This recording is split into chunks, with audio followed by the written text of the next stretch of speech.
नमस्कार मित्रांनो, अनुभव स्टडीमध्ये सर्वांचं स्वागत. 14 आणि 15 जुलै 2026चे जेवढे अत्यंत महत्त्वाचे प्रश्न आहेत, हे महत्त्वाचे प्रश्न आपण या व्हिडिओच्या माध्यमातून बघूयात.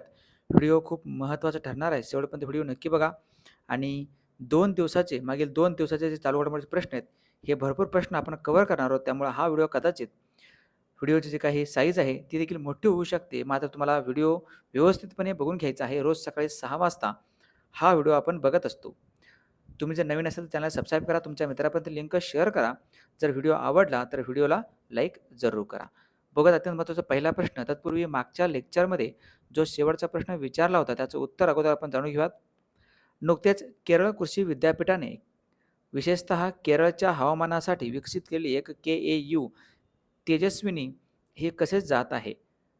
केरळ कृषी विद्यापीठाने हे लॉन्च केलं आहे नवीन प्रजात KAU तेजस्विनी नावाचं आणि ही मिरची आहे. पर्याय क्रमांक 1 मिरची लक्षात ठेवा. चला अत्यंत महत्त्वाचा आजचा प्रश्न जो आहे तो मी तुम्हाला शेवटी विचारतो. त्याचं उत्तर तुम्ही जाताना कमेंट बॉक्समध्ये द्यायचं आहे आणि पहिला प्रश्न आजचा तुमच्या समोर आहे. नुकतेच राष्ट्रीय गुन्हे नोंदणी ब्युरो ज्याला आपण NCRB म्हणतो आपण. NCRB म्हणजे काय? National crime record bureau. याची स्थापना 1986 मध्ये झालेली आहे आणि याचे नवीन प्रमुख बनले तर अमित गर्ग. पर्याय क्रमांक 2 अमित गर्ग लक्षात ठेवा. नॅशनल क्राईम रेकॉर्ड ब्युरो भारतीय पोलिसांना त्यांच्या इन्व्हेस्टिगेशनमध्ये मदत करणे, गुन्ह्यामध्ये मदत करणे हे याचं मुख्य काय काम आहे. या NCRBचं लक्षात ठेवा. भारतामध्ये किती गुन्हे नोंद होतात हेही बघत असतं. NCRBचा रिपोर्ट देखील येत असतो बघा दरवर्षी. ठीक आहे. कोणत्या राज्यामध्ये किती गुन्हे वगैरे झाले हे वगैरे त्या ठिकाणी येत असतं. 1980 स्थापना आहे. दिल्लीमध्ये याचं हेडक्वार्टर येतं आणि केंद्रीय गृह मंत्रालयाच्या अंतर्गत ही संस्था काम करते. लक्षात ठेवा IMP आहे. भारतीय पोलिसांना माहिती तंत्रज्ञानाने सक्षम करणे हे याचं ब्रीदवाक्य देखील आहे. पुढचा प्रश्न दुसरा. नुकतेच भारतातील कोणत्या शहरातील एका रोडला डोनाल्ड ट्रम्प अव्हेन्यू असे नाव देण्यात आले आहे? अमेरिकेचे सध्या असलेले राष्ट्राध्यक्ष डोनाल्ड ट्रम्प यांच्या नावाने हे भारतातील पहिलाच रस्ता असेल ज्याला त्यांचं नाव देण्यात आलं आहे डोनाल्ड ट्रम्प अव्हेन्यू नावाचं. आणि हे कुठं असतं? हे हैदराबादमध्ये आहे. पर्याय क्रमांक 3 हैदराबाद लक्षात ठेवा. जी राजधानी आहे तेलंगणा राज्याची. हैदराबाद हे मुसी जे शहर नदी आहे, मुशी नदीच्या काठी आहे. चार मिनार पण याच ठिकाणी हैदराबादमध्येच. ओके. चार मिनार आहे. रामोजी फिल्म सिटी आहे. गोलकोंडाचा जो किल्ला आहे तो देखील हैदराबादमध्येच येतो. लक्षात ठेवा. फलकनुमा पॅलेस देखील हैदराबादमध्येच आहे. हैदराबाद हे भारतातील पहिले फर्स्ट ट्री सिटी होतं. ट्री सिटी ऑफ इंडिया भारतातील पहिलं कुठलं असेल तर तो आहे हैदराबाद. आणि हैदराबाद मुक्ती संग्राम दिवस कधी असतो? 17 सप्टेंबरला राहतो. जो ऑपरेशन पोलो राबवून 1948 मध्ये भारतात सामील करून घेण्यात आलं होतं हैदराबादला. लक्षात ठेवा. त्यानंतर पुढचा प्रश्न तिसरा. नुकतेच चौथी ब्रिक्स महिला मंत्रिस्तरीय बैठक 8 ते 9 जुलै 2026 दरम्यान भारतातील कोणत्या शहरात पार पडली आहे? ही ब्रिक्स आहे. ब्राझील, रशिया, इंडिया, चायना आणि साऊथ आफ्रिका. ब्रिक्स परिषद 2026 कोणत्या देशात होत आहे? हे भारतामध्ये होत आहे. लक्षात ठेवा. भारताचं आयोजन आहे ब्रिक्सचं. आणि मग भारतामध्ये आयोजन आहे म्हटल्यानंतर ब्रिक्सचे जे इतर ते परिषद पार पडतात ते भारतातील वेगवेगळ्या शहरामध्ये सिटीमध्ये पार पडत असतात. आणि ही जी काही ब्रिक्सची महिला परिषद आहे ही परिषद पार पडली कोची या ठिकाणी. पर्याय क्रमांक 4 कोची. लक्षात ठेवा. जे केरळम या राज्यामध्ये येतं, ज्या कोचीला म्हणतो आपण अरबी समुद्राची राणी. अरबी समुद्राची राणी असंही म्हटलं तर कोचीला IMP आहे. कोची काय कोचीन काय दोन्हीचा अर्थ एकच आहे. आणि कोचीन आंतरराष्ट्रीय जो विमानतळ आहे हे विमानतळ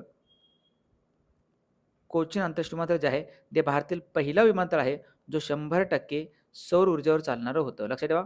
भारतातील सौर ऊर्जेवर चालणारं 100% विमानतळ कुठलं असेल तर ते आहे विमानतळ कोचीन आंतरराष्ट्रीय विमानतळ. ब्रिक्स परिषद लक्षात ठेवा IMP आहे. चौथा प्रश्न. अंकटाडच्या जागतिक गुंतवणूक अहवाल 2026 नुसार वर्ष 2025 मध्ये थेट परकीय गुंतवणूक म्हणजे FDI स्वीकारण्यामध्ये भारत जगात कितवा क्रमांक लागतोय? FDI स्वीकारण्यामध्ये भारत हा संपूर्ण जगाच्या पातळीवरती 11व्या क्रमांकावरती आहे. पर्याय क्रमांक 4 11वा लक्षात ठेवा. आणि जे अंकटाड आहे हे रिपोर्ट जारी करतं. याचं हेडक्वार्टर कुठं असेल? अंकटाडचं मुख्यालय येतं जिनिव्हा या ठिकाणी. जिनिव्हामध्ये आहे. लक्षात ठेवा. आणि जिनिव्हा ही स्वित्झर्लंडमध्ये येतं. IMP अंगठाड. आणि एफडीआय याचा अर्थ काय? फॉरेन डायरेक्ट इन्व्हेस्टमेंट, परकीय प्रत्यक्ष गुंतवणूक. म्हणजे भारताच्या बाहेरच्या अशा कंपन्या ज्या भारतामध्ये गुंतवणूक करतात, भारतामध्ये कंपनी काढतात, मग ते कोणत्याही प्रकारचे असू शकतात, त्याला एफडीआय म्हणतो. म्हणजे बाहेरचा पैसा भारतामध्ये येतो. 11वा ओके 11वा जर भारत असेल तर पहिला कोण असेल ह्या रिपोर्टमध्ये? पहिला आहे अमेरिका.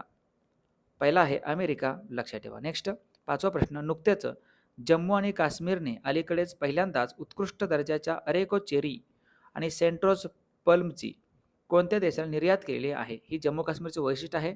जम्मू काश्मीरमध्ये जे चेरी आहेत हे भरपूर प्रमाणामध्ये पिकवलं जातं आणि हे आता निर्यात केलं जाणार आहे. पहिली खेप यांची पहिल्यांदाच UAE या देशाला पर्याय क्रमांक 1. संयुक्त अरब अमिरात म्हणतो आपण UAE, त्याची राजधानी येतं अबुधाबी. अबुधाबी ही राजधानी UAEची. दुबई हे या देशामध्ये असणारं काय शहर आहे एक दुबई, ज्या ठिकाणी ICCचं मुख्यालय आहे. ओके UAE लक्षात ठेवा IMP आहे. अच्छा UAEचे प्रमुख कोण असतील? UAEचे प्रमुख आहेत शेख मोहम्मद बिन जायद अल नहयान.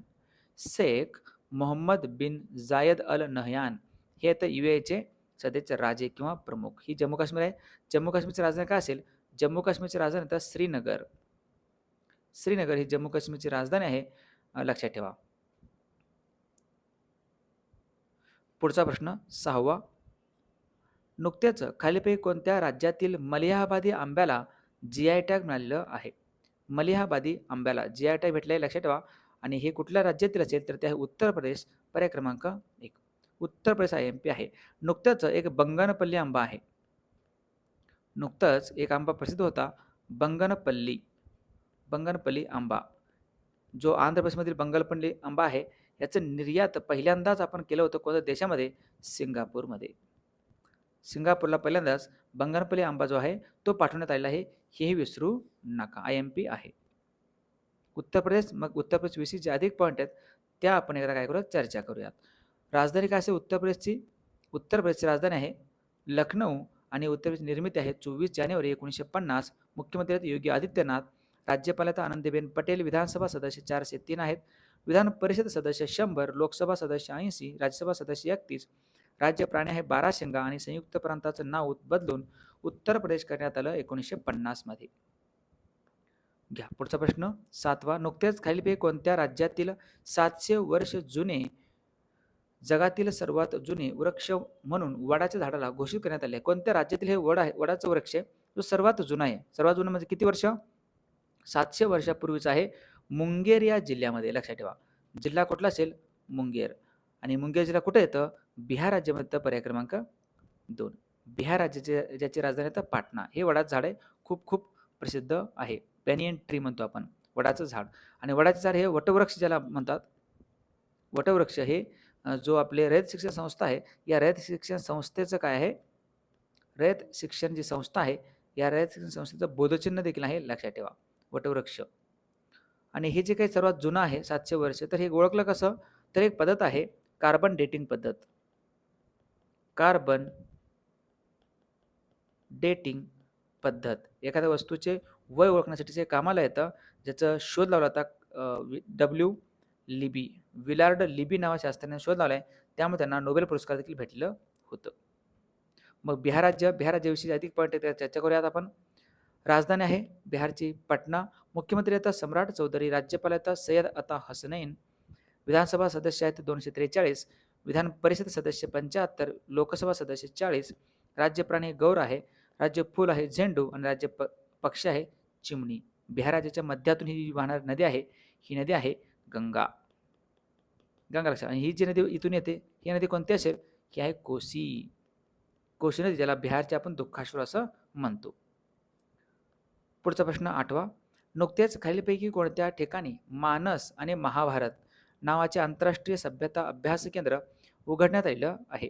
हे मानस किंवा मनास म्हणतो आपण. ओके, हे मनास आणि महाभारत तुम्हाला माहिती असेल. महाभारत जे महर्षी वेद व्यास यांनी काय लिहिलेलं आहे महाभारत, लक्षात ठेवा. आणि महाभारत लिहिलेलं आहे, लक्षात ठेवा. IMP आहे. बाकी महाभारत हे महाकाव्य आहे. संपूर्ण जगात सर्वात मोठं महाकाव्य कुठलं असेल? महाभारत भारताचं आहे. आणि मानस कुठल्या देशाचं महाकाव्य असेल? तर ते आहे किर्गिझिस्तानचे. किर्गिझिस्तान. किर्गिझस्तानचं जो महाकाव्य आहे किर्गिज भाषेमध्ये आहे, लक्षात ठेवा.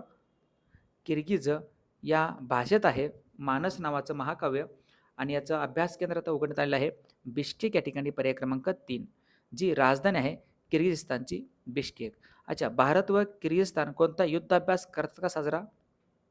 भारत व किर्गिझस्तानच्या दरम्यान कोणता युद्धाभ्यास आहे? तर तो युद्धाभ्यास आहे खंजर. खंजर युद्धाभ्यास खूप खूप प्रसिद्ध आहे, लक्षात ठेवा. मानस आणि महाकाव्य यांचा आता अभ्यास केंद्र उघडण्यात आलेलं आहे. पुढचा प्रश्न 9वा. नुकत्याच 8व्या खेलो इंडिया युवा क्रीडा स्पर्धा 2026 चे आयोजन कोणत्या राज्यात करण्यात आलेलं आहे? हे खेलो इंडिया यूथ गेम्स 2026 मध्ये होणार आहेत. कुठं? तर तेलंगणा राज्यामध्ये, पर्याय क्रमांक 1. तेलंगणा या राज्यामध्ये होणार आहेत IMP. हे 8व्या क्रमांकाचे आहेत आणि बाकी गेल्या वर्षी 7व्या क्रमांकाचे खेलो इंडिया कुठं पार पडले होते? बिहार आणि दिल्लीमध्ये, विशेषतः बिहारमध्ये. ओके, बिहारमध्ये हे पार पडलं होतं खेलो इंडिया यूथ गेम्स, लक्षात ठेवा. गेल्या वर्षीचे 7वे आता तेलंगणा होणार आहेत. मग तेलंगणा राज्याविषयीचे अधिक पॉईंट आपण काय करूयात, माहिती करून घेऊयात. 2 जून 2014 मध्ये आंध्र प्रदेशमधून कट होऊन हा तेलंगणा नवीन राज्य निर्माण झालेला होता. राजधानी याची हैदराबाद आहे, लक्षात ठेवा. राजधानी याची काय? हैदराबाद आहे. मुख्यमंत्री आहेत रेवंत रेड्डी. राज्यपाल आहेत शिवप्रताप शुक्ला. विधानसभा सदस्य संख्या 119 आहेत.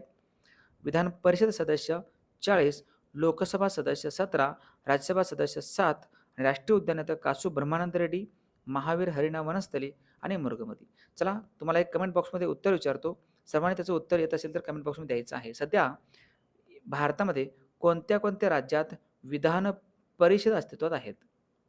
कोणत्या कोणत्या राज्यामध्ये विधान परिषद अस्तित्वात आहेत हे राज्य तुम्हाला कमेंट बॉक्समध्ये सांगायचं आहे.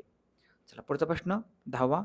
नुकतेच खालीलपैकी कोणत्या राज्याने जनगण मन व वंदे मातरम हे अनिवार्य केले? सर्व सरकारी शाळेमध्ये आता कंपल्सरी हे दोन्ही पण म्हणावं लागेल, जनगण मन आणि वंदे मातरम. ओके, हे आता काय करण्यात आले? कंपल्सरी करण्यात आलेलं आहे. जनगण मन कोणतं राज्य असेल हे राज्य आहे त्रिपुरा, पर्याय क्रमांक 4. त्रिपुराची राजधानी अगरतळा आहे. अच्छा, जनगण मन हे जे आहे हे आपण 52 सेकंदात म्हणतो, बरोबर. 52 सेकंदात म्हणायचं आहे. आणि जनगण मन हे आपलं राष्ट्रीय गीत आहे, लक्षात ठेवा. राष्ट्रगीत आहे, राष्ट्रीय गीत नाही, राष्ट्रगीत आहे. नॅशनल अँथम म्हणतो आपण, राष्ट्रगीत. आणि वंदे मातरम हे राष्ट्रीय गीत आहे, जे बंकिमचंद्र चटर्जी यांनी लिहिलं आहे. बंकिमचंद्र चटर्जी यांच्या एक कादंबरी आहे आनंद मठ. आनंद मठ या पुस्तकातून घेतलेलं आहे. आणि जे जनगणमन आहे हे रवींद्रनाथ टागोरने लिहिले आहेत. रवींद्रनाथ टागोर हे आहे जनगण मन. त्रिपुरा, मग त्रिपुराविषयी अधिक पॉईंट आपण एकदा काय करूयात, चर्चा करूयात. 21 जानेवारी 1972 ची स्थापना आहे त्रिपुराची. राजधानी अगरतळा आहे. मुख्यमंत्री माणिक शहा. राज्यपाल इंद्रसेन रेड्डी. विधानसभा सदस्य संख्या 60 आहे. लोकसभा सदस्य 2, राज्यसभा सदस्य 1. राज्य मासा आहे बटर कॅटफिश. बटर कॅटफिश, लक्षात ठेवा. त्यानंतर आहे राष्ट्रीय उद्यान क्लाउडेड लेपर्ड आणि राजबरी, ज्याला आपण बायसन असं म्हणतो. घ्या पुढचा प्रश्न 11वा. नुकतेच GI टॅग मिळालेले सिरसा किन्नू हे कोणत्या राज्यातील पहिले फळ आहे? त्या राज्यातील पहिलं फळ आहे ज्याला काय भेटलं आहे, GI टॅग नुकतंच भेटलेलं आहे. सिरसा किन्नू हे हरियाणा राज्यातील पहिलं फळ आहे, पर्याय क्रमांक 3. हरियाणाची राजधानी काय असेल? चंदीगड ही हरियाणाची राजधानी आहे, IMP. बाकी GI टॅग मिळालेलं भरपूर उत्पादन आहेत. GI टॅग मिळालेलं जे पहिलं उत्पादन आहे तर ते 2003 मध्ये 2004 मधलं 2004 मध्ये पहिला दार्जिलिंगचा जो काही चहा होता, दार्जिलिंगचा चहा हा भारतातील पहिला काय आहे, GI टॅग उत्पादित वस्तू आहे, लक्षात ठेवा. आणि हे जे काही संत्र्यासारखं फळ आहे, हे जे काही फळ आहे त्याला म्हणतो आपण सिरसा किन्नू, हरियाणा. मग हरियाणाविषयी अधिक पॉईंट आहेत ते आपण एकदा चर्चा करूयात. निर्मिती झाली होती 1 नोव्हेंबर 1966 मध्ये पंजाब प्रांतातून. राजधानी चंदीगड आहे. मुख्यमंत्री आहेत नायब सिंह सैनी. त्यानंतर राज्यपाल आहेत असीम कुमार घोष. असीम कुमार घोष. विधानसभा सदस्य 90, लोकसभा सदस्य 10, राज्यसभा सदस्य 5. राज्य फूल आहे त्यांचं कमळ. राष्ट्रीय उद्यान आहे सुलतानपूर व कालेसरार. असे 2 राष्ट्रीय उद्यान या हरियाणा राज्यामध्ये येतात. त्याला पंजाब, राजस्थान, उत्तर प्रदेश आणि या ठिकाणी हिमाचल प्रदेश या सर्वांची सीमा लागलेली आहे. आणि या ठिकाणी बघा, राजस्थान आपल्या हरियाणाच्या मध्येच ना या ठिकाणी आपली दिल्ली आहे, जी राजधानी येते भारताची. चला पुढचा 12वा प्रश्न. आज भरपूर प्रश्न आहे, जवळपास मी तुम्हाला 18 प्रश्न लावले आहेत. किती? 18 प्रश्न लावले. तर सगळे प्रश्न महत्त्वाचे आहेत. तुम्ही शेवटपर्यंत व्हिडिओ बघायचा, कारण आपल्याला 2 दिवसात चालगोड्यामध्ये कव्हर करायचं आहे. चला, नुकत्याच जेसन होल्डरने एकदिवसीय आंतरराष्ट्रीय क्रिकेटमधून निवृत्ती घेतली असून तो कोणत्या संघाकडून खेळतो? हे आता जेसन होल्डर खूप वेळेस तुम्ही वेस्ट इंडिजचं ज्यावेळेस पण मॅच असेल, टीम असेल, त्यावेळेस तुम्ही बघितलं असेल ना, जेसन होल्डर हे वेस्ट इंडिजच्या संघाकडून खेळतात. पर्याय क्रमांक 1. वेस्ट इंडिज हा देश नाही, लक्षात ठेवा. वेस्ट इंडिज हा एकदा क्वेश्चन आला होता पेपरला की पुढील कोणता देश नाही, मग एक ऑप्शन होतं वेस्ट इंडिज. वेस्ट हा देश नाही, हा बेटांचा समूह आहे. जमैका, होंडुरास, हैती, जे सेंट्रल अमेरिकन जे कंट्री आहेत ना, ते सगळे ह्याच्यामध्ये येतात. त्रिनिदाद व टोबॅगो वगैरे. म्हणजेच कोण, कारण पोलार्ड असतील, क्रिस गेल असेल, ओके, उसेन बोल्ट असेल, जमैका असेल, सगळे खेळाडू वेस्ट इंडिजचेच आहेत असं म्हटलं तर काही हरकत नाही. वेस्ट हा देश नाही, हा पॉईंट लक्षात ठेवा, ज्यांनी नुकतंच निवृत्ती घेतलेली आहे. पुढचा 13वा प्रश्न अत्यंत महत्त्वाचा लावा स्टार ह्याला. नुकतेच विम्बल्डन टेनिस पुरुष एकेरी 2026चा विजेता कोण बनलेला आहे? पुरुषांचा एकेरीचा जो काही टेनिस स्पर्धा आहे ती जिंकली आहे जानिक सिन्नर, जो इटलीचा खेळाडू आहे. जानिक सिन्नर जे इटलीचे खेळाडू, त्यांनी यंदाचं विम्बल्डन ओपन पुरुष जे काही एकेरी स्पर्धा आहे ती जिंकली आहे. विम्बल्डन ही स्पर्धा आहे, ही स्पर्धा सर्वात जुनी आहे. सर्व ग्रँड स्लॅमपैकी सर्वात जुनी कुठलं असेल तर ती हीच आहे, विम्बल्डन ओपन, लक्षात ठेवा. ओके, सर्वात जुनी आहे IMP. मग जी यंदाची आहे आणि हे कुठं पार पडतं? ग्रास कोर्टवरती होतं, हे गवताच्या मैदानावरती होतं. लंडन या ठिकाणी ही स्पर्धा पार पडते, लक्षात ठेवा. जानिक सिन्नर जिंकले आहे, हे तर जानिक सिन्नर इटलीचे. मग ही महिला कोण असतील तर ह्यांचं नाव आहे लिंडा नोस्कोव्हा. लिंडा नोस्कोव्हा, लक्षात ठेवा, जे चेक गणराज्य याची खेळाडू आहे आणि हे महिला एकेरीची विजेती पण आहे. यंदाचे महिला एकेरीची विजेती लिंडा नोस्कोव्हा आणि पुरुषांमध्ये कोण असतील तर जानिक सिन्नर. जानिक सिन्नर, कळलं. आणि यंदाचे 2026चे जेवढेही अत्यंत महत्त्वाच्या IMP ग्रँडस्लॅम स्पर्धा पार पडल्या, तर पहिल्यांदा पार पडलं होतं ऑस्ट्रेलियन ओपन, त्यानंतर पार पडलं आहे फ्रेंच ओपन, त्यानंतर आता तिसऱ्यांदा पार पडले विम्बल्डन ओपन. बघा, एक एक फक्त सांगतो, एकदा मन लावून ऐकून घ्या आणि व्यवस्थितपणे व्हिडिओ पॉज करून लिहून पण घेऊ शकता. ऑस्ट्रेलियन ओपन पुरुष एकेरीचा विजेता आहे कार्लोस अल्कराज. पुरुषांमध्ये कार्लोस अल्कराज हा विजेता आहे आणि महिला एकेरीमध्ये विजेते आहे एलिना रेबाकिना. एलिना रेबाकिना, लक्षात ठेवा. त्यानंतर फ्रेंच ओपनमध्ये पुरुष एकेरीचे विजेता आहे अलेक्झांडर झवेरेव. अलेक्झांडर झवेरेव हे खेळाडू विजेता आहे पुरुष एकेरीमध्ये फ्रेंच ओपनमध्ये, आणि फ्रेंच ओपन महिला एकेरीमध्ये विजेते आहे मीरा अँड्रीवा. मीरा अँड्रीवा, लक्षात ठेवा. बाकी आता विम्बल्डन ओपन तर ते येतं जानिक सिन्नर आणि महिलामध्ये येतं लिंडा नोस्कोव्हा. आय होप तुम्हाला व्यवस्थित समजलं असेल. मग आपण पुढे जाऊयात. पुढचा प्रश्न, नुकतेच चीनमध्ये पार पडलेल्या आशियाई अंडर 23 ॲथलेटिक्स चॅम्पियनशिप 2026 मध्ये पदक तालिकेत भारत हा कितव्या क्रमांकावर आहे? आशियाई अंडर 23 मध्ये भारत हा 4थ्या क्रमांकावर आहे. 3 गोल्ड, 4 रौप्य, 9 कांस्य पदकासह. पर्याय क्रमांक 4, 4थ्या क्रमांकावरती, लक्षात ठेवा. चीन हा 1 नंबरला आहे, जपान 2 नंबरला आहे, 3 नंबरला उझबेकिस्तान. आणि ही जी काही स्पर्धा आहे याचं आयोजन कुठं करण्यात आलं होतं? ही स्पर्धा कोणत्या ठिकाणी पार पडली आहे? तर ही स्पर्धा पार पडली आहे चीनमध्येच. चीनमध्ये ही स्पर्धा पार पडलेली आहे. नेक्स्ट 15वा प्रश्न, नुकतेच 18 मीटरचा कार्यात्मक ड्राफ्ट म्हणजे पाण्याखालील भाग असलेले भारतातील दुसरे प्रमुख बंदर कोणते बनलेले आहे? याला आपण डीप सी पोर्ट म्हणतो आपण. आणि दुसरे प्रमुख बंदर बनले आहे के कामराजर बंदर. पर्याय क्रमांक 1, जे की तामिळनाडू राज्यामध्ये येतं. तामिळनाडू, लक्षात ठेवा. कामराजर बंदर IMP खूप प्रसिद्ध आहे. याच्या व्यतिरिक्त तामिळनाडू या राज्यामध्ये 3 महत्त्वाची बंदरं आणखीन येतात. कुठले कुठले? एक आहे चेन्नई बंदर. चेन्नई बंदरात ताण कमी करण्यासाठी एक नवीन बनवण्यात आलं आहे एन्नोर बंदर. चेन्नई बंदर, एन्नोर बंदर, आणि त्यानंतर आहे आपलं तुतीकोरीन किंवा तुत्तुकुडी असं म्हणतो आपण. तुतीकोरीन बंदर हे खूप प्रसिद्ध मोठे मोठे हे बंदरं आहेत. आणि हा 18 मीटरचा कार्यात्मक ड्राफ्ट काय भानगड आहे? समजा ज्यावेळेस एखादं पाणी आहे, समजा हे पाणी आहे आणि याचं तळ आहे. हे तळ आहे आणि हे पाणी आहे. इथं जहाज आहे माना. ओके, समजा माना आता हे एक जहाज आहे. मग ह्या जहाजाच्या खाली हे जे काही आपण पट्ट्यावर लावले असतात, हे ह्याला टेकून ह्या तळाला, त्यामुळे इथून जे अंतर आहे जहाजाच्या ह्याच्यापासून खालच्या तळापासून ते जमिनीच्या तळापर्यंत जे अंतर आहे, हे अंतर म्हणजेच कार्यात्मक ड्राफ्ट. म्हणजेच आता हे 18 मीटरचं आहे, म्हणजे जहाजाच्या तळापासून ते जो जमिनीचा तळ आहे, तो 18 मीटर अंतरावरती आहे. 18 मीटर अंतरावरती आहे. याला म्हणतो आपण कार्यात्मक ड्राफ्ट आणि हे के कामराजर बंदर जे खूप प्रसिद्ध आहे. समजलं? ह्यासाठी हे दुसरं बंदर बनले. पहिलं कुठलं असेल मग? पहिलं बंदर आहे विशाखापट्टणम. विशाखापट्टणम भारतातील सर्वात खोल बंदर म्हणतो ना आपण, तर तो विशाखापट्टणम. आता दुसऱ्यांदा बनले के कामराजार बंदर. आय होप तुम्हाला व्यवस्थित समजलं असेल. समजलं असेल तर पुढचा प्रश्न घेऊयात. नुकत्याच भारत व कोणत्या देशादरम्यान युरेनियम विषयी करार करण्यात आलेला आहे? संपूर्ण जागतिक युरेनियमच्या साठ्यापैकी जो 28% साठा एकट्या देशाकडे आहे, तो म्हणजे देश ऑस्ट्रेलिया. पर्याय क्रमांक 4. ऑस्ट्रेलिया लक्षात ठेवा, 28% साठा हा ऑस्ट्रेलिया या देशाकडे येतो. मग भारत युरेनियमचे डील पंतप्रधान नरेंद्र मोदी हे ज्यावेळेस ऑस्ट्रेलियाच्या दौऱ्यावरती होते, त्यावेळेस हे पार पडलं आहे. हे नरेंद्र मोदी आणि हे कोण असतील? हे तर ऑस्ट्रेलियाचे पंतप्रधान अँथनी अल्बनीज. अँथनी अल्बनीज लक्षात ठेवा. युरेनियम IMP आहे. युरेनियमची संज्ञा काय असेल? यू. युरेनियमची संज्ञा आता यू आणि ओके लक्षात ठेवा, हे खूप खूप महत्त्वाचं आहे. अच्छा, या युरेनियमचा जास्तीत जास्त वापर करून चुकीच्या मार्गानं जो बॉम्ब वगैरे तयार केला जातो, असं करू नये म्हणून याच्याविषयी एक कंट्रोल ठेवणे एक बॉडी आहे. कुठली असेल? International atomic energy agency. लक्षात ठेवा, इंटरनॅशनल ॲटॉमिक एनर्जी एजन्सीचं मुख्यालय कुठे येतं? अबुधाबी या ठिकाणी आहे. सॉरी, इंटरनॅशनल ॲटॉमिक एनर्जी एजन्सीचं मुख्यालय कुठं असेल हे तुम्ही मला कमेंट बॉक्समध्ये सांगायचं आहे. याचे हेडक्वार्टर कोणत्या ठिकाणी आहे?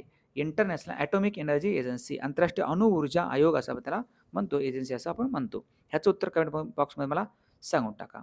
ओके, आणि जो इंटरनॅशनल रिन्युएबल एनर्जी एजन्सी आहे, international IRENA renewable energy agency, याचं मुख्यालय तर अबुधाबीला. अबुधाबी. आणि अजून एक संस्था आहे इंटरनॅशनल एनर्जी एजन्सी, IEA म्हणतो आपण. इंटरनॅशनल एनर्जी एजन्सी याचं मुख्यालय फ्रान्सच्या राजधानी पॅरिसमध्ये येतं. बस याचं उत्तर तुम्हाला काय करायचं आहे? कमेंट बॉक्समध्ये सांगायचं आहे. आणि भारत सरकारचं जो अणुऊर्जा आहे, भारत सरकारचं अणुऊर्जा आहे, भारताचं म्हणतो मी, भारताचं अणुऊर्जेचं जो लक्ष्य आहे, अणुऊर्जा जो टार्गेट आहे, तो 100 गिगावॅट आहे 2047 पर्यंत. 2047 पर्यंत 100 गिगावॅट अणुऊर्जेचं टार्गेट आहे भारताचं. युरेनियम लक्षात ठेवा IMP आहे. मग ऑस्ट्रेलियाविषयी जे अधिक पॉईंट आहेत त्यांच्यावरती एक नजर आपण टाकूयात. राजधानी कॅनबेरा आहे. डॉलर ह्याचं चलन आहे. अँथनी अल्बनीज हे पंतप्रधान आहेत. राष्ट्रीय स्मारक त्यांचं ऑपेरा हाऊस आहे. सर्वात लहान खंड म्हणतो आपण ऑस्ट्रेलिया. आणि यांचे 2 राष्ट्रीय खेळ आहेत, एक क्रिकेट आहे, दुसरं फुटबॉल आहे. ऑस्ट्रेलियाच्या पूर्व किनारपट्टीवर या ठिकाणी ग्रेट बॅरियर रीफ आहे, ज्याला आपण कोरल सी म्हणतो बघा. Great barrier reef. या ठिकाणी जे काय पर्वताची रांग आहे याला म्हणतो आपण great dividing range. Great dividing range राजधानी कॅनबेरा आहे. चला पुढचा प्रश्न, सेकंड लास्ट. नुकत्याच नाटोची 36वी शिखर परिषद 2026 कोणत्या देशात पार पडली आहे? नाटो ज्याला आपण नॉर्थ अटलांटिक ट्रिटी ऑर्गनायझेशन म्हणतो आपण, नाटो. 1949 नाटोची स्थापना आहे 4 एप्रिलला. आणि नाटोचे हेडक्वार्टर कुठं असेल? तर ते आहे बेल्जियमची राजधानी ब्रुसेल्स येथे. ब्रुसेल्स बेल्जियमची राजधानी या ठिकाणी हेडक्वार्टर येतं. आणि यंदाची 2026ची 36वी परिषद पार पडले तुर्की या देशामध्ये. पर्याय क्रमांक 1 तुर्की देश. काय राजधानी तुर्कीची? अंकारा. अंकारा लक्षात ठेवा. तुर्की आणि सिरियामध्ये काही दिवसापूर्वी भूकंप आले होते, त्यावेळेस भारतानं एक ऑपरेशन राबवलं होतं मदत म्हणून. त्या ऑपरेशनचं नाव होतं ऑपरेशन दोस्त. ऑपरेशन दोस्त लक्षात ठेवा. अच्छा, तुर्कीचं चलन काय असेल? चलन तुर्कीचं चलन येतं लिरा. लिरा हे तुर्की चलन येतं. आणि सिक मॅन ऑफ युरोप, युरोपच्या आजारी माणूस म्हणून देखील तुर्कीला ओळखलं जातं. आणि तुर्कीचा काही भाग हा युरोपमध्ये पण येतो आणि काही भाग हा आपल्या आशिया खंडामध्ये पण येतो. आणि अंतिम अत्यंत महत्त्वाचा प्रश्न, नुकत्याच WSIS पुरस्कार 2026 मध्ये ग्लोबल विनर हा किताब कोणत्या भारतीय उपक्रमाला देण्यात आलेला आहे? हे भारतीय उपक्रम आहे समृद्धी ग्राम योजना. पर्याय क्रमांक 3 समृद्ध ग्राम योजना. लक्षात ठेवा, जे फिजिटल आहे साधारणतः, फिजिटल म्हणजे फिजिकल प्लस डिजिटल मिळून आपण फिजिटल म्हणतो आपण. हे भारत नेट नावाचा एक कार्यक्रम आहे. भारत नेट कशासाठी? ग्रामीण भागामध्ये इंटरनेट आहे, ही इंटरनेट पोहोचवण्यासाठीची योजना आहे भारत नेट. ओके, याच्या माध्यमातून भरपूर भारतातील गावं आहेत ते कव्हर झाले आहेत. आणि म्हणून भारताच्या ह्या योजनेला, समृद्ध ग्राम योजनेला नुकत्याच ग्लोबल विनर जो पुरस्कार आहे तो पुरस्कार देण्यात आलेला आहे. चला, जुलै महिन्यातील एखादा जे दिवस आहे त्यांच्यावरती एक नजर टाकू आपण जाता जाता. 1 जुलैला असतो राष्ट्रीय डॉक्टर्स दिवस, GST दिन, महाराष्ट्र कृषी दिन आणि SBI दिवस. 2 जुलैला असतो जागतिक क्रीडा पत्रकार दिवस. 3 जुलैला आहे 3 जुलैला आंतरराष्ट्रीय प्लास्टिक विरोधी दिवस, पिशवी मुक्ती दिवस. 4 जुलैला आहे अमेरिकन स्वातंत्र्य दिन. 6 जुलै जागतिक ग्रामीण विकास दिन. 7 जुलैला जागतिक क्षमा दिन. 9 जुलै राष्ट्रीय विद्यार्थी दिन. 10 जुलै असतो जागतिक ऊर्जा स्वतंत्रता दिन. चला, हे होते अत्यंत महत्त्वाचे प्रश्न आणि मागच्या किंवा कालच्या प्रश्नावरती एक रिव्हिजन म्हणून आपण काय करूयात, नजर टाकूया, जेणेकरून रिव्हिजन खूप खूप महत्त्वाचं राहतं. प्रश्न असा आहे, दरवर्षी जागतिक ऊर्जा स्वतंत्रता दिन हा कधी साजरा केला जात असतो? 10 जुलै. नुकतेच ॲनिमिया मुक्त भारत अभियानासाठी कोणती रणनीती लॉन्च करण्यात आली आहे? 7x7x7. नुकत्याच कोणत्या दिवसापासून संपूर्ण भारतात VB रामजी योजना लागू करण्यात आली आहे? तर हे 1 जुलै 2026. महाराष्ट्रात समान नागरी कायदा आणण्यासाठी कोणाच्या अध्यक्षतेखाली 7 सदस्यीय समितीची स्थापना करण्यात आली आहे? न्यायमूर्ती रंजना प्रकाश देसाई. नुकतेच आशियाई टेनिस महासंघाच्या खेळाडू राजदूतपदी कोणाची नियुक्ती करण्यात आली आहे? तर हे व्यक्ती तर लिएंडर पेस. भारताचे 98 क्रमांकाचे चेस ग्रँडमास्टर कोण बनले असतील? चेस ग्रँडमास्टर 98 क्रमांकाचे आहेत अश्वथ यस. कोणत्या देशाने ऑपरेशन हार्डबॉल अंतर्गत खून आणि अंमली पदार्थांच्या तस्करीशी संबंधित गुन्हेगारांना अटक केली आहे? तर हा देश आहे अमेरिका. नुकतेच ICC हॉल ऑफ फेम 2026 मध्ये कोणत्या भारतीय खेळाडूंचा समावेश करण्यात आला आहे? सौरभ गांगुली. BPRNDच्या महासंचालकपदी कोणाची नियुक्ती करण्यात आली आहे? आलोक कुमार मित्तल. आणि कोणत्या राज्यात सिटोप्सिस इंडिका नावाच्या नवीन माशांच्या प्रजातीचा शोध लावण्यात आला आहे? तर हा राज्य आहे केरळ. हे होते अत्यंत महत्त्वाचे प्रश्न. व्हिडिओ थोडासा मोठा असेल, परंतु काय हरकत नाही, शेवटपर्यंत तुम्ही बघितला त्याबद्दल तुमचं अभिनंदन. आणि जे आत्ता आले असतील त्यांनी पूर्णतः व्हिडिओ बघायचा आहे आणि एक एक पॉईंट महत्त्वाचा आहे जो तुम्ही तुमच्या नोट्समध्ये लिहून ठेवायचं आहे. आणि उद्या किंवा परवा 1-2 दिवसामध्ये तुमचा ईबुक येईल पाठीमागील 6 महिन्यासाठी 1 जानेवारी ते 30 जूनपर्यंत. तोही तुम्हाला काय करायचं आहे, ॲपवरती जाऊन आपल्याला घ्यायचा आहे. अनुभव स्टडी नावाचं ॲप्लिकेशन आहे. चला, जाता आता ह्या प्रश्नाचं उत्तर सर्वांनी कमेंट बॉक्समध्ये द्या. नुकतेच महिला T20 आंतरराष्ट्रीय सामन्यांमध्ये सर्वकालीन सर्वाधिक बळी घेणारी गोलंदाज कोण ठरलेली आहे? ओके, हे आपलं अनुभव स्टडीचं व्हॉट्सअपचं चॅनल आहे. या चॅनलला कोणी जॉईन केलं असेल नक्कीच जॉईन करून घ्या. या ठिकाणी मी तुम्हाला चालू घडामोडीवर पाठवून देत असतो. आणि सगळ्यात महत्त्वाचं, या ठिकाणी भरपूर हजारो विद्यार्थी याला लिंक कनेक्ट झालेले आहेत. कमेंट बॉक्समध्ये एक लिंक आहे, चेक करा आणि कनेक्ट होऊन जा. हे आपलं अनुभव स्टडी ॲप आहे. याच्यावर तुम्हाला ईबुक भेटून जाईल. अगदी फक्त आणि फक्त 49 रुपयामध्ये ईबुक राहील. पण 6 महिन्यासाठीचं टोटल पण नोट्स असतील ह्या, जे तुम्ही झेरॉक्स काढून देखील वाचून घेऊ शकता. उद्या किंवा परवा तुम्हाला हे लॉन्च होऊन जाईल आपल्या याच ॲपवरती. बाकी आपलं टेलिग्राम चॅनल आहे, टेलिग्राम चॅनल देखील जॉईन करा. इंस्टाग्राम आयडी आहे, याला तुम्ही नक्कीच फॉलो करून ठेवून टाका या ठिकाणी स्कॅन करून, किंवा सरळ सर्च करा NDSS अनुभव स्टडी. चला, इथं व्हिडिओ शेवटपर्यंत बघितल्याबद्दल खूप खूप अभिनंदन तुमचं. थँक्यू, धन्यवाद. आणि तुमच्या मित्रांपर्यंत लिंक शेअर करा, ह्या व्हिडिओची लाईक करा आवडला असेल तर, आणि नवीन असाल तर चॅनलला सबस्क्राईब जरूर करा. भेटू उद्या सकाळी 6 वाजताच्या लेक्चरमध्ये. आणि आज रात्री आपण लाईव्ह घेणार आहोत आपल्या यूट्यूब चॅनलवरती रात्री 9 वाजता. ओके, नाद बरेच सिरीज आपण घेऊयात, आजपासून कंटिन्यू आपण करणार आहोत. ओके, चला, थँक्यू, जय हिंद.